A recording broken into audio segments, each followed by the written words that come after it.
Hi guys! Tara, samahan nyo ako.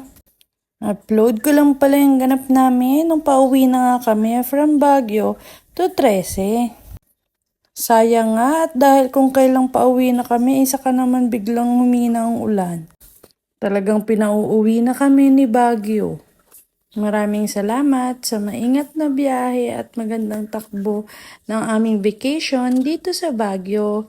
Kahit sabihin mo pa na medyo maulan at talagang binagyo kami, ay worth it pa rin naman dahil at least na experience nga namin ang makapaggala at makapunta dito. Isa na naman itong magandang alaala para sa amin at lalong-lalo na para sa mga anak namin.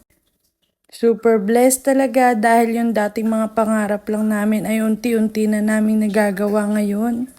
Kaya mas lalo pa po naming sisipagan para mas marami pa pong travel na maganap.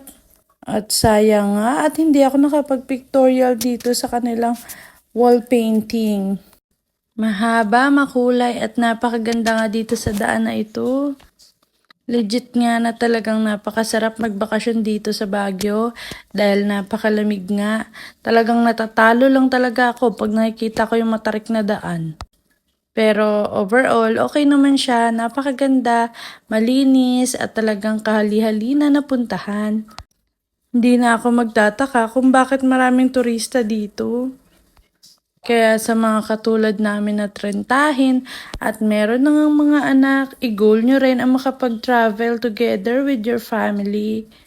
Tandaan, maiksi lang ang buhay natin, kaya piliin natin palaging maging masaya. Thank you so much, Boss Jay, sa pag-intindi at sa pagsuporta sa lahat ng mga trip ko sa buhay. I love you guys. Ingat tayo palagi. Bye!